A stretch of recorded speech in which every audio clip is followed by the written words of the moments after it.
राम राम। शरणों सतगुर ध्याल को, मुख हृदय हरि नाम। नित्य प्रति संगत साधकी, आजीवन मोक्ष सुख राम। अनंत आत्माओं में विराजमान मेरे परम पिता परमात्मा को मेरा कोटि कोटि नमन। हमारा सुखराम जी महाराज के ग्रंथ में परम प्रस्तावा का ग्रंथ चल रहा है। सद्गुरुदेव कहते हैं, मृत्यु लोक होता नर देही, राम नाम नहीं संजा। जप तप यज्ञ क्रिया व्रताधिक, स्वर्ग लोक सुख बंचा। सतगुरुदेव कहते हैं कि देवलोक की काया कार्णिक काया होती है, यानी देवपुंज की काया होती है। उसमें मनुष्य जप तप यज्ञ हवन व्रत आदि करके उसने स्वर्ग लोक के सुखों की तो प्राप्ति कर ली, लेकिन वह वहां पर भक्ति नहीं कर सकता, इस परमात्मा के नाम को नहीं ले सकता। स्वर्ग लोक में वो तब तक रह सकता है जब तक उसके पुण्य है, लेकिन पुण्य खत्म होने के बाद फिर वापस इसे मनुष्य शरीर में आना पड़ता है। तो देवताओं का भी एक बहुत भारी दुख है कि जब मनुष्य शरीर मिला तो समझ नहीं थी, शुभ शुभ कर्म करके देव पद को प्राप्त कर लिया, लेकिन जब वो देवलोक से उन आत्माओं को जाते देखते हैं जो परमात्मा में मिल रही हैं, तो वो सब उनको दिखाई देता है, क्योंकि देवताओं को सब समझ होती है। देवताओं को परब्रह्मवासी कहा गया है। तो जो आत्माएं इस मनुष्य जन्म में भक्ति करके केवल पद आनंद पद में मिलती हैं, तो उनकी भी इच्छा होती है कि हम भी परमात्मा के उस पूर्ण पद में, उस पर ब्रह्म में जाकर मिले। सतगुरुदेव कहते हैं कि आत्मा ब्रह्म से है और ब्रह्म से आई है, और मनुष्य शरीर मिलने के बाद 4 कारणों की वजह से उसे 4 प्रकार की काया मिलती हैं, जो कि 3 लोक तक के ही साधन करने पर मिलती हैं। लेकिन एक होती है 5वीं काया, जिसे दिव्य काया कहते हैं। तो 4 काया में पहली काया है कार्जिक काया, यानी ये मनुष्य देही। जैसा जैसा कर्म किया, इस मनुष्य देह में परमात्मा ने हर तरीके की स्वतंत्रता दी है, जो चाहिए कार्य करो और उस अनुसार उस काया को प्राप्त कर लो। तो पहली है कार्जिक काया, यानी ये मनुष्य रूपी। दूसरी है जाचनिक काया, जो यमलोक की काया है, जिसमें यमराज न्याय करता है कि जैसा कार्य किया है वैसा इस आत्मा को जन्म मिले।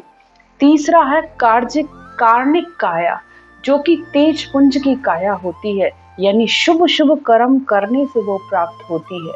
और चौथी है महाकारण काया, यानी वह सूक्ष्म ब्रह्म सम, यानी आत्मा ब्रह्म थी और वापस ब्रह्म में जाकर समा गई। तो वो ऐसा कौन सा महाकारण था, यानी उसने कौन सी ऐसी भक्ति की थी जिसको करके वो ब्रह्म में मिल गई। तो वो थी पार ब्रह्म तक की भक्ति, ओम सोम की भक्ति, जिसे आत्म भक्ति भी कहा जाता है। जैसे एक ही श्वास में जो ओम की रटना की जाती है, ओम का सुमरन किया जाता है, और श्वासों को मूलाधार से खींचकर सहस्त्रार तक भी वह पहुंच जाती है, लेकिन वहां से फिर वापस नीचे लौट के आ जाती है, क्योंकि वो 10वें द्वार को, यानी उस बजर पोल के दरवाजे को आत्मा खोल नहीं पाती है।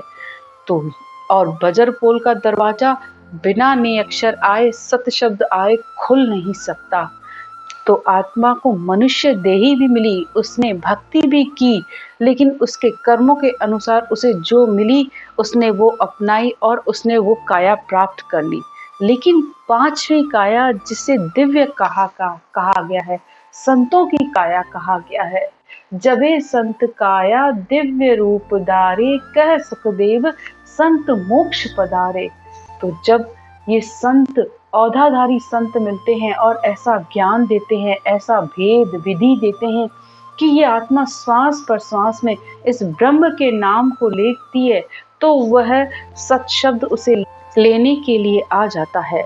तो ये जो कार्जिक कार्य, यानी ये मनुष्य देही ऐसी मशीन है, जिस मशीन को चलने पर, यानी इस राम नाम के गोल माला घूमने पर, यानी नाभि से कंठ और कंठ से नाभि, यानी इस गले से, मुंह से नहीं, इस गले से जब आप मुंह खोलकर इस राम नाम को लेते हैं, तो वो सत शब्द आकर अंदर प्रकट हो जाता है और वही असल ब्रह्म ज्ञान है और वो ही आत्मा को अपने साथ ले जाता है।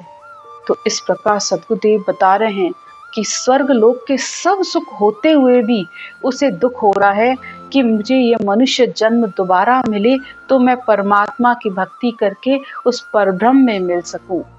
मंचा भोग सर्व सुख हाजर, सेज सुधर्मा माही, आवागमन मिटे नहीं हंस की, यो सुख थिरता नाही। तो देवलोक में जो इच्छा है उस अनुसार उसे भोग भी मिल रहे हैं, सारे सुख भी उसके लिए हाजिर है, लेकिन हंस का यहाँ जन्म मरण नहीं मिटता है, तो देवलोक का सुख भी उसके लिए स्थायी नहीं है। पुण्य खत्म होने के बाद उसे वापस आना पड़ता है। तो देवताओं को भी भारी दुख है। पहुँचे जुरा काल नित जापे, जब ही सुखरत खूटे, बार बार पड़े 84 जम की मार न छूटे। तो सद्गुरुदेव कहते हैं बुढ़ापा आ गया तो काल का हमेशा डर लगा रहता है, सारे पुण्य भी खत्म होने को आ जाते हैं, लेकिन उसने इस राम नाम की भक्ति को नहीं किया तो बार बार उसे 84 में जाना पड़ता है और जम की बार बार उसे मार सहनी पड़ती है। आगे सद्गुरुदेव कहते हैं आवागमन जन्म और मरना, भक्ति बिना दुख भारी, माया मोह विषय सुख माही, साची सूझ बिसारी। सद्गुरुदेव कहते हैं बिना राम जी की भक्ति के जन्म मरण का दुख नहीं मिटता है, लेकिन माया मोह और इन 5 विषयों के सुखों में ही वो अपनी शुद्धि बुद्धि गवा बैठता है और परमात्मा को भूल जाता है। शाकल बंध्यो सिंह पछतावे, अब को कौन छुड़ावे। जिस तरह शेर थोड़े से खाने की लालच में बंध जाता है और फिर पछताता रहता है, तो अब उसको कौन छुड़ा सकता है। अब उसे सर्कस में हर समय बंदर की तरह नाचना पड़ता है, जबकि वो है सिंह लेकिन वो अपने लालच के बस फंस जाता है। तो बस मनुष्य भी ऐसा ही है जो अपने माया मोह के चक्कर में हर समय इस माया के बंधन में बंदर की तरह नाचता रहता है, हर समय संसार के सुख के लिए उछलता रहता है, हर समय प्रयत्न करता रहता है। आगे सद्गुरुदेव कहते हैं पाप पुण्य कंचन लोह बेड़ी, पांव पड़या दुख पावे। तो अगर पाप को भोगने के लिए आना पड़ता है तो पुण्य को भी भोगने के लिए आना पड़ता है। बस फर्क इतना है कि पाप एक लोहे की बेड़ी है और पुण्य सोने की बेड़ी की तरह है, लेकिन हैं तो दोनों ही बंधन और दोनों का सुख दुख मनुष्य को भोगना पड़ता है। मृत्यु लोक होता नर देही, राम नाम नहीं संचा, जब तप यज्ञ किया व्रत आदिक, स्वर्ग लोक सुख बंचा। तो मृत्यु लोक में मनुष्य शरीर भी मिला, लेकिन फिर भी ये राम नाम का सिमरन नहीं किया, सिर्फ बाहर के यज्ञ व्रत तप तीर्थ किए और स्वर्ग के सुखों की इच्छा की कि बस मुझे स्वर्ग के सुखों की इच्छा, यानी वह सुख मुझे हाजिर हो जाए जो मृत्यु लोक में नहीं मिले, वो देवताओं के लोक में मैं जाकर सुख की इच्छा करूं। और बहुत से लोग ये बात कहते भी हैं, साफ कहते हैं कि हाँ हमें सुख चाहिए, हमने जन्म क्यों लिया है, इन सुख के लिए ही तो लिया है। तो ऐसे मनुष्य परमात्मा की भक्ति कर भी नहीं सकते। काया कलश विषय रस भर्यो, कहो किस विद छूटे, खान पान मरकट की मुट्ठी, काल पूंजड़ो कूटे। अब सद्गुरुदेव संसार का उदाहरण देकर कह रहे हैं मरकट यानी बंदर अपने खाने की लालच की वजह से पकड़ा जाता है। तो बस ये मनुष्य शरीर भी, ये जो मनुष्य शरीर कलश मिला है, वो भी इतने विषय विकारों से भरा हुआ है कि इसमें फंसकर ये आत्मा काल की मार खाती रहती है और जन्म मरण में आती रहती है। यो सब देव करे पछतावा, यो नर्तन कब पावा, जन्म मरण काल भय मेटर, परम धाम कब जावा। सद्गुरुदेव कहते हैं कि देवता भी पछताकर परमात्मा से अर्ज करते हैं कि हे प्रभु, हमें ये मनुष्य शरीर कब मिलेगा, जब हमें जन्म मरण काल का ये डर मिटकर हमें भी उस परमात्मा की प्राप्ति हो जाए। तो देवता भी हर समय उस परब्रह्म परमात्मा से अर्ज करते रहते हैं कि हे प्रभु, हमें ये मनुष्य शरीर दो। अहो प्रभु मानव तन दीजे, भरत खंड के माही, केवल भक्ति करा संत सेवा, और करा कछु नाही।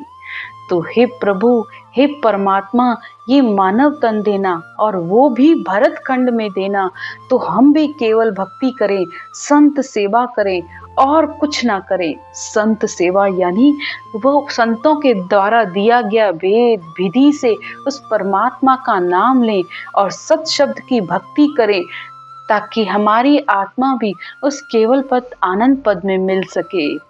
ब्रह्मादिक विष्णु शिव देवा इंद्र देव पछतावे, दिन दिन संत भक्ति कर केवल परम धाम को जावे। ब्रह्मा जी, विष्णु जी, शिव, इंद्र सब देवता पछताते हैं और कहते हैं कि उन संतों को धन्य है जो केवल भक्ति करके उस परमात्मा के धाम पहुंचे हैं, उस सतलोक में पहुंचे हैं। जन्म मरण जीत मोह माया, जवरो काल भय नाही, अमर लोक में आन पहुंचे जीत निशान बजाई। तो जीत की निशानी वही संत बजाते हैं जो इस राम नाम की भक्ति को वेद से विधि से करते हैं। तभी आत्मा का जन्म मरण मिटता है, आत्मा मोह माया सबको जीतकर उस अमर लोक की प्राप्ति करती है। और वहां पर न काल का डर है, यानी न मृत्यु का डर है, न बुढ़ापे का, किसी भी तरीके का डर नहीं है। तो उसने ये जीत हासिल कर दी। यानी संसार में जो आत्मा अपना कार्य, यानी जिस कार्य के लिए उसने ये मनुष्य शरीर धारण किया था, परमात्मा की प्राप्ति के लिए, वो कार्य उसने कर लिया। यानी जीते जी वो परमात्मा के देश में पहुंची और उसने उस जीत को हासिल किया है। तो ऐसी आत्मा धन्य है, धन्य है। आज की ज्ञान की चर्चा यहीं तक। राम राम।